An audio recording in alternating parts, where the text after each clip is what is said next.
अस्सलाम वालेकुम दोस्तों, मैं हूं Faisal Khaliq and welcome back to my channel jobs and tips. तो दोस्तों आज हमारी इंग्लिश की क्लास 5 है। इससे पहले 1 2 3 4 क्लासेस में हमने जो है इंट्रोडक्शन और बेसिक ग्रामर सीखी थी।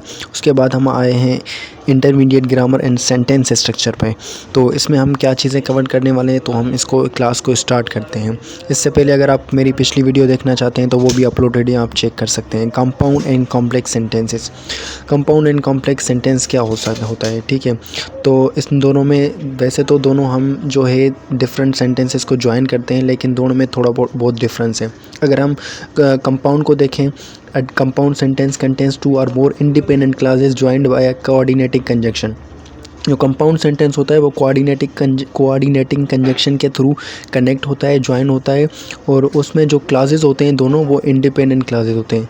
इसकी स्ट्रक्चर है independent class plus coordinating conjunction plus independent class, यानी दोनों तरफ से इंडिपेंडेंट क्लास होगा और उसके अलावा कोऑर्डिनेटिंग कंजक्शन। कोऑर्डिनेटिंग कंजक्शन हमारे पास क्या है, फॉर, एंड, नॉर, बट और येट। इससे पहले जो क्लास हुई थी उसमें मैंने ये सारी चीज़ें समझाई हुई हैं, कोऑर्डिनेटिंग और सबऑर्डिनेटिंग।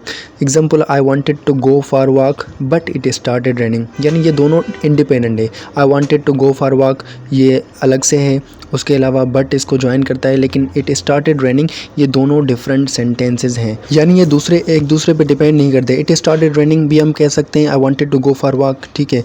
तो यानी ये एक दूसरे पे डिपेंड नहीं करते, इंडिपेंडेंट करते हैं, लेकिन दो क्लासेस को ये ज्वाइन करता है, ठीक है। इसी तरह हमारे पास कॉम्प्लेक्स है। A complex sentence contains one dependent and one independent clause and they are joined by subordinating, यानी एक इंडिपेंडेंट होगा एक डिपेंडेंट होगा, यानी पहले पे दूसरा डिपेंड करेगा या दूसरे पे पहला डिपेंड करेगा, दोनों साथ में ही यूज़ होंगे, दोनों एक दूसरे पे डिपेंड करेंगे। जैसे because, although, since, unless, while. एक जुमला है यहाँ पर, she stayed home because she was feeling sick. अब जो पहला है वो इंडिपेंडेंट है, शी स्टेड होम कह सकते हैं, लेकिन अब अगर हम सबऑर्डिनेटिंग लगाएंगे because she was feeling sick, तो यानी शी वॉज फीलिंग सिक जो है वो डिपेंड करता है पहले पे, she stayed home because she was feeling sick. तो ये कोऑर्डिनेटिंग और सबऑर्डिनेटिंग कंजक्शन ही इनको जो है डिफरेंस इनका बनाते हैं कॉम्प्लेक्स और कंपाउंड सेंटेंसेस का। उसके बाद जो है यहाँ पर इसकी प्रैक्टिस एक्सरसाइज हैं, combined sentences to form compound and complex sentences, ठीक है। Rewrite simple sentences into compound and complex sentences. आप सिंपल सेंटेंसेस अपनी लाइफ के जो है वो इसमें लगा सकते हैं using subordinating and coordinating conjunction. उसके बाद हमारे पास हैं परफेक्ट टेंसेस। परफेक्ट टेंसेस में हमारे पास स्ट्रक्चर जो होती है present perfect tense, subject plus has और हैव प्लस पास्ट पार्टिसिपल यानी third form of the verb, ठीक है।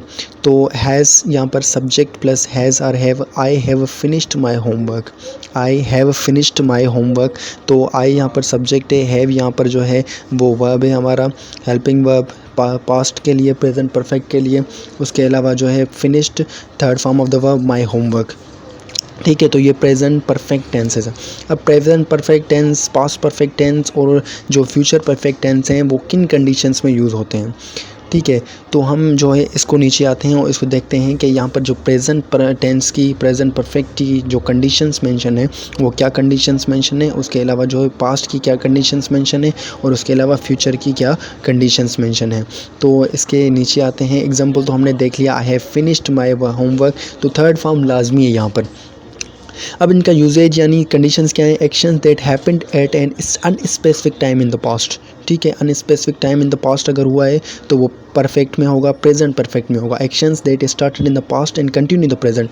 आई हैव यानी पास्ट में स्टार्ट हुआ था, अभी कंप्लीट हो चुका है इन द प्रेजेंट अभी। I have written my homework, I have written my homework यानी कि अभी अभी मैंने ख़त्म किया है काम प्रेजेंट में। और उसके अलावा practice form sentences using the perfect tenses, जैसे I have completed my work. तो इस तरह के सेंटेंसेस आपने बनाने हैं। उसके बाद है past perfect tense. Past perfect की जो स्ट्रक्चर है सेम है, बिकॉज जो है वो दोनों ही परफेक्ट हैं सिवाय हेल्पिंग वर्ब के। इसमें जो हेल्पिंग वर्ब यूज़ होगा वो हेड होगा, यानी हैव की जगह, हैज़ और हैव की जगह हम लगाएंगे head. She had left before I arrived, head यानी कि हेल्पिंग वर्ब हेड यूज़ होगा, और उसका यूजेज जो इसकी कंडीशन है, actions that were completed before N other action is in the past, यानी पास्ट में शुरू हुआ पास्ट में ही ख़त्म हो गया। आई हैड लेफ्ट और before I had left before I arrived. ठीक है, यानी कोई काम पास्ट में स्टार्ट हुआ और पास्ट में ही ख़त्म हो चुका। जैसे कि I had completed my work before she came. ठीक है, तो इस तरह के क्वेश्चंस, इस तरह के जो सेंटेंसेस हैं इसके बनेंगे। उसके बाद हमारे पास आते हैं future perfect tense. Future perfect tense यानी फ्यूचर में कोई काम स्टार्ट होगा और फ्यूचर में वो ख़त्म हो जाएगा। ठीक है, यानी स्टार्ट भी होगा और ख़त्म हो जाएगा, कंप्लीट हो जाएगा, तो उसको फ्यूचर। अब इसमें जो सेंटेंस स्ट्रक्चर है वो सब्जेक्ट प्लस विल हैव। ठीक है, तो विल और शैल हैव यहाँ पर यूज़ होगा plus past participle. Example, by next year they will have graduated, यानी बाय नेक्स्ट ईयर अगले साल दे विल हैव ग्रेजुएटेड, वो ग्रेजुएट हो जाएंगे। Usages, actions that will be completed before a specific time in the future. ठीक है, future में काम स्टार्ट होगा, फ्यूचर में ख़त्म भी हो जाएगा, और इस तरह जो है हमारा फ्यूचर परफेक्ट टेंस यहाँ पे बनेगा। ठीक है, तो इस तरह के काफ़ी आप क्वेश्चंस या काफ़ी जो है इसके सेंटेंसेस बनाएंगे, वो अगर आप कमेंट कर सकते हैं तो मेरे कमेंट में मुझे लिख के दिखाएं कि किस तरह के सेंटेंस आप प्रेजेंट, फ्यूचर, उसके अलावा पास्ट परफेक्ट के बना सकते हैं। तो ये आपने जो है सेंटेंसेस बनाने हैं। अब ये इनके साथ जो है वो सिंस, फॉर, ये वाली कंडीशंस भी यूज़ होती हैं जब हम कंटिन्यू में यूज़ करते हैं या जो है हम परफेक्ट यूज़ करते हैं। तो वो कंडीशंस जो होती हैं क्या होती हैं, और उसके अलावा सिंस और फॉर का क्या यूज़ होता है, वो हम आगे देखेंगे कि सिंस और फॉर जब हम यूज़ करते हैं तो क्या कंडीशंस होती है और कौन से जुमलों के साथ मेनली वो यूज़ होता है, उसको हम देखेंगे। Create sentences using each perfect tense, convert sentences from one perfect tense to another. ठीक है, आपने एक सेंटेंस बनाना है प्रेजेंट परफेक्ट का, फिर उसको चेंज करना है पास्ट में, फिर उसको चेंज करना है फ्यूचर में, फ्यूचर परफेक्ट में। Modal verbs, modal verbs. ठीक है, तो ability, permission, obligation and advice, ये वर्ब्स क्या होते हैं? जैसे कि यहाँ पर एग्जांपल है common modals can, could, may, might, must, shall, should, will, would. ये ऐसे ऑक्सिलरी वर्ब्स होते हैं जो कि मेन वर्ब के साथ यूज़ होते हैं और उसकी एबिलिटी, उसमें परमिशन, ऑब्लिगेशन या एडवाइस को शो करते हैं। ठीक है, यहाँ पर कॉमन तो हम can, could, may, might, must, shall, should और यूज़ करते हैं। हमारे पास एबिलिटी के कौन से होते हैं? कैन और कुड, यानी शी कैन स्विम, ये उसकी एबिलिटी शो करता है कि उसमें उसके अंदर एबिलिटी है कि वो स्विम कर सकती है, शी कैन स्विम। फिर हमारे पास है permission, may, might, may I leave early, क्या मैं जल्दी जा सकता हूँ? तो ये यहाँ पर परमिशन लेने के लिए हम उसमें एक एक्स्ट्रा चीज़, एक एक्स्ट्रा वर्ब ऐड करते हैं जिसको हम करते हैं मोडल वर्ब। ठीक है, उसके बाद हमारे पास है obligation, must have, you must wear a seat belt, advice हम you should see a doctor. तो ये जो वर्ब्स होते हैं वो परमिशन, एडवाइस, उसके अलावा एबिलिटी शो करते हैं हमारे पास हमारे सेंटेंस में। उसके बाद हमारे पास जो है expanding vocabulary and idiomatic expressions में हमारे पास है सिनोनिम, एंटोनिम और वर्ड फैमिलीज। सिनोनिम में हमारे पास जो है word that have similar meanings, ये मेनली जो है जो भी टेस्ट होते हैं सिंध पुलिस के या उसके अलावा पाकिस्तान में जहाँ भी हम देखें तो इंग्लिश में, जब इंग्लिश का जो पोर्शन होता है उसमें जो है अगर 10 MCQs होते हैं तो 2 से 3 MCQs सिनोनिम, एंटोनिम के होते हैं। हमारे पास जैसे हैप्पी है, हैप्पी का जॉयफुल है, बिग, लार्ज, स्मार्ट, इंटेलिजेंट। तो replace words in sentence with their synonym. इसके लिए कोई रूल नहीं है कि ये इस तरह के सेंटेंस हो तो उसका सिनोनिम इस तरह बनेगा। बस ये होता है कि अगर कोई जो है नाउन फॉर्म में है तो उसका जो है वो नाउन ही बनेगा, कोई एडजेक्टिव है तो उसका जो सिमिलर है वो एडजेक्टिव ही बनेगा। ठीक है, तो इसी तरह एंटोनिम में भी यही सेम चीज़ है, लेकिन कोई ऐसा रूल नहीं है कि इसका ये बनेगा। उसके बाद word families, group of words that share a common base or root word must have different form. ठीक है, जैसे हैप्पी एडजेक्टिव है, हैप्पीनेस नाउन है, हैप्पी एडवर्ब है। तो ये वर्ड फैमिलीज़ हैं। एडजेक्टिव भी बन सकता है एक वर्ब, नाउन भी बन सकता है, एडवर्ब भी बन सकता है। एजुकेट वर्ब है, एजुकेशन नाउन है और एजुकेशनल एडजेक्टिव है। Create word families for commonly used words, आप 5-6 जो है चूज़ करें, उसको जो है वो चेंज करें। ठीक है, हैप्पी, एजुकेट हो गया और जितने भी और कुछ हैं जैसे इंस्टीट्यूट है, इंस्टीट्यूशन है, इंस्टीट्यूशनल है, तो इस तरह के आपने बनाने हैं। उसके बाद है common idioms in their usages. Common idioms जो कि हमारे जो यूज़ होते हैं mainly, practice to initiate the conversation in social setting.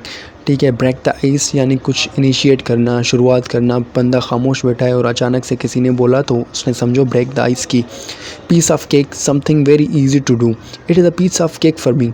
हम बोलते हैं ये तो मेरे लिए बाएं हाथ का खेल है, दाएं हाथ का खेल है। तो इस तरह जो है piece of cake something very easy to do, अगर कुछ कोई काम है हमारे लिए इजी है करने के लिए तो वो हम उसको बोलते हैं पीस ऑफ केक। इस तरह के काफ़ी सारे इडियम्स हैं। To break the ice, the piece of cake, उसके अलावा hit the nail on the head, do और से एनीथिंग एग्जैक्टली राइट।